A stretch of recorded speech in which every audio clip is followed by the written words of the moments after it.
I don't usually post anything like this. I'm a motovlogist, and it's really scary. Like, if I had a script, maybe that would be better, but I'm just using notes. So I'm having a beer to help calm my nerves. So it's a Stella Artois. I'm gonna bleep out showing how I drink beer because it's disturbing. I've learned since high school. This thing that everyone talks about, how they can't look on Facebook or Instagram because it makes them sad and it makes them feel like their life isn't good, like their friends' lives are. Like, those are your friends. You should be happy for them. These are just surface posts. They're just surface images, okay? I went all around the world posting on Facebook. Like, I'm in Thailand.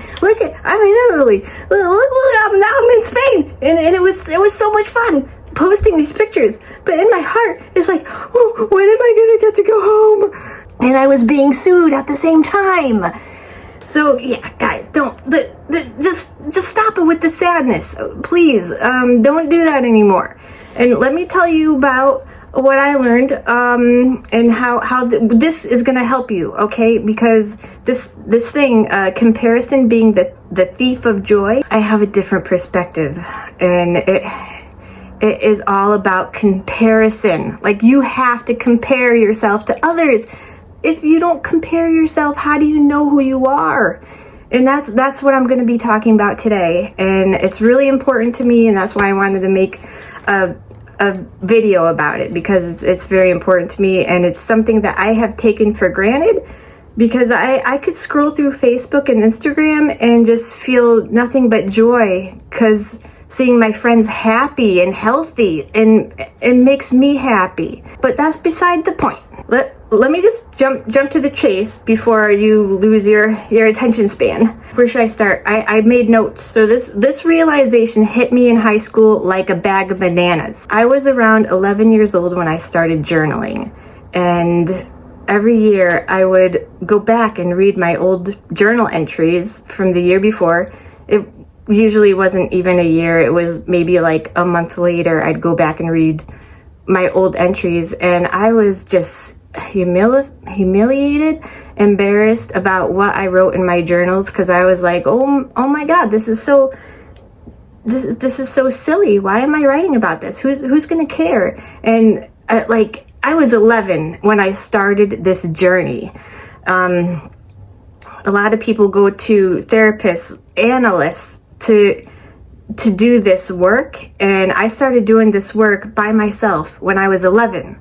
So I would journal, and I would write all my thoughts down, and every year it would get better and better, and I'd always keep improving. But the thing I realized is I was the reason why my entries sucked as a kid was because I wanted to be somebody that I wasn't. You know, I was trying to emulate people I saw on TV, people that were my role models, like Indiana Jones, Ruth Bader Ginsburg. That's a better one. This is what I used to do, and I went back and I'm like, why doesn't this make sense? It doesn't seem like it's coming from the heart. No matter how hard I'm trying, it's not coming from the heart, and I don't know what I'm doing wrong. And it wasn't until I was 16 years old when I figured out what I was doing wrong. That's a big thing. It took me that long to figure out why I wasn't being authentic in my journal writing. So just to give you a little perspective, I'm 45 years old, and when I went to high school, there was no Facebook, there was no Instagram, there was no social media at all. And it was fine. I wasn't envious or jealous. I was pretty well-rounded kid, aside from being very weird. If there was social media that existed while I was in high school, I would have been one of those people that would get sad looking at these posts from my friends.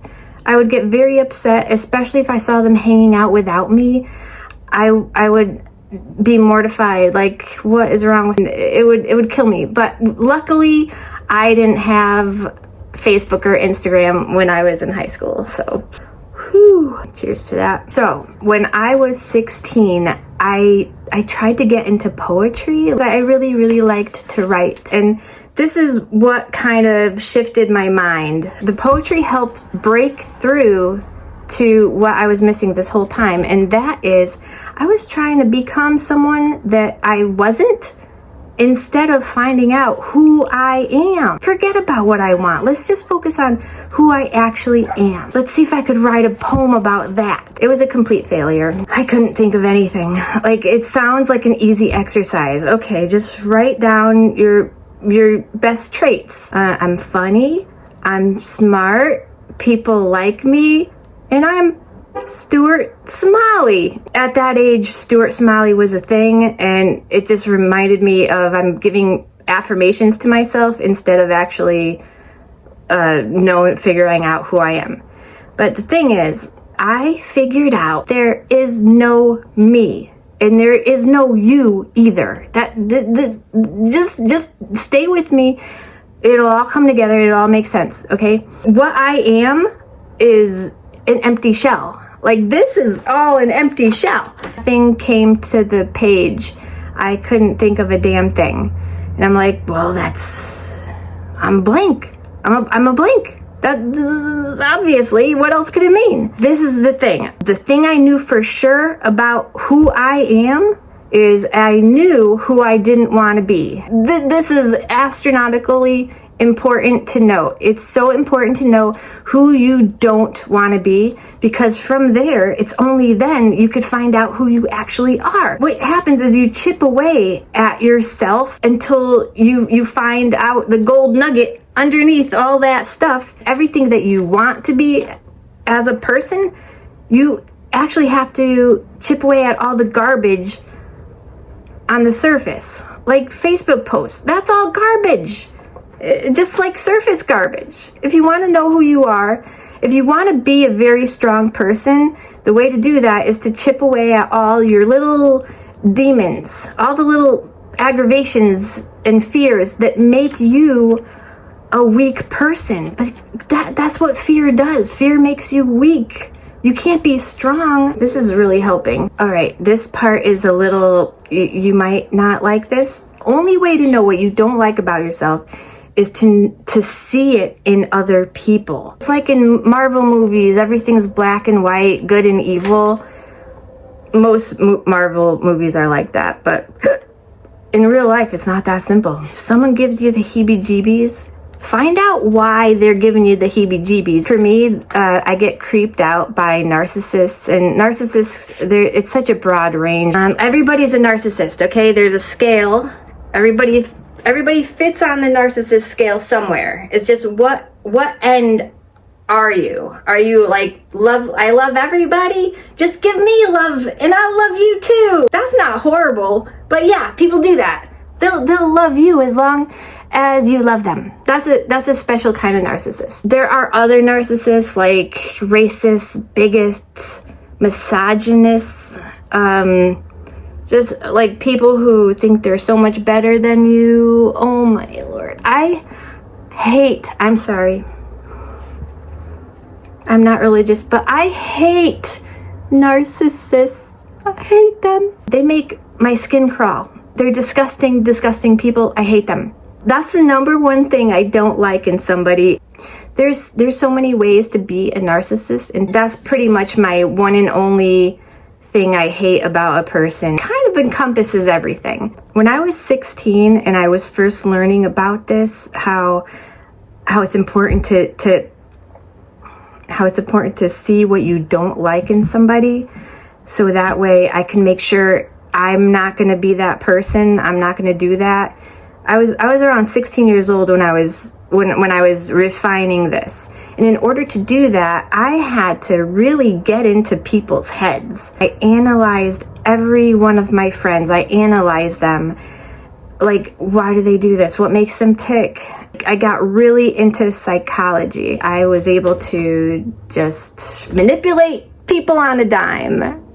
Thing is, when you're able to manipulate people, narcissists aren't able to manipulate you. The narcissists can't touch you. In fact, they hate you, and they will try to make your life hell. And while I was able to have complete control over my emotions, it meant that no one could manipulate me. Okay, but on the other hand, it was very hard for me to trust anybody, because I felt like I knew all this secret information about people. Like I was a mind reader, and I can tell when someone's being honest. Like I felt like I was gifted with this ability to know if someone's being true or if they just wanted something from me. You know what I mean?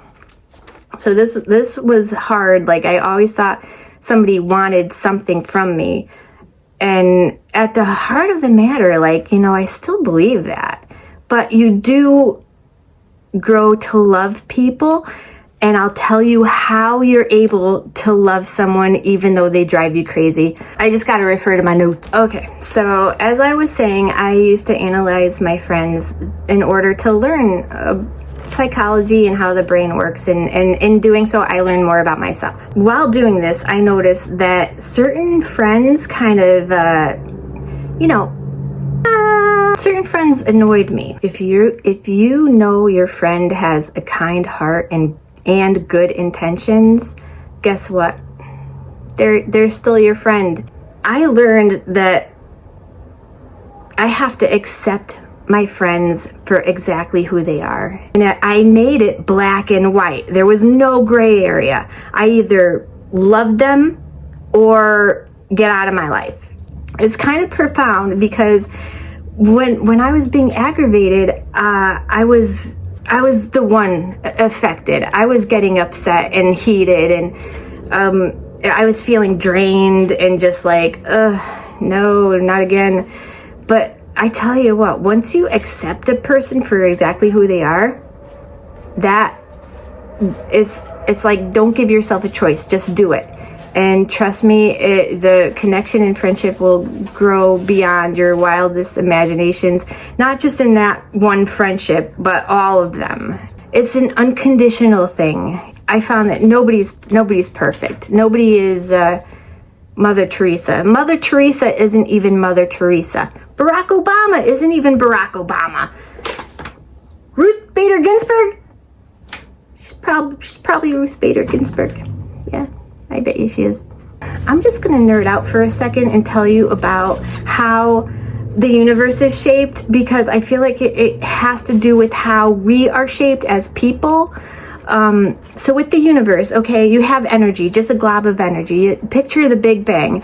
Big Bang is blowing, is expanding, and the thing is, it's just a big unified unit of energy. All the four forces are combined, and it's nothing except just pure energy. The thing is, when it starts growing and separating from each other, the energy starts separating, and then once the separation happens, the friction happens, energy starts rubbing up against other energies, and that is what creates all these little molecules, all the elements on the periodic table. It creates everything. So this energy is it can be everything. Like, it wasn't designed to be just one thing. It was already everything to begin with, and by the friction and knocking off parts and shaving things down, they discovered the element beneath everything, and they were left with an element, a particle, a molecule, I don't know. But the thing is, like, it's the same thing with people. We are born as just this glob of energy. We're not defined yet, but everything is already there in us. We have everything that every person in the world has. It's in us already. And I mean, it's real. It's not just for this video. It's not hype just for this video. This is an actual real thing, guys. We can be anything we want to be, and it is done through comparison. Look at it that way. I mean, just think for a second, okay? You have pure evil on one side. Pure evil. If you're getting upset looking at Facebook, feeling like your friends are just above you and you're below, like, that's a fearful place to be.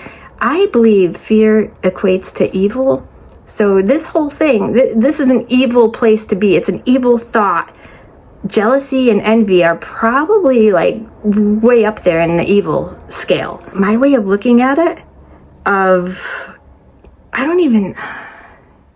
see, it's so far beyond my comprehension that you would get upset. It's hard to articulate because I can't even formulate how it connects. But on the other end of the scale, instead of looking at these people like they're harbingers of retribution of your life failures, just look at it like they are not perfect either. And that's the thing. The crazy thing is, like, if you look at them thinking, oh, that's a cute pic, I'm so happy for them, and also know in the back of your mind they probably have some crap going on right now. Let's love them because you love them unconditionally. They're your friend. Let's love them in this moment of their Facebook post because they got it. They nailed it. This was so hard to write and I'm sweating. I'm sweating buckets right now. Okay, bye guys.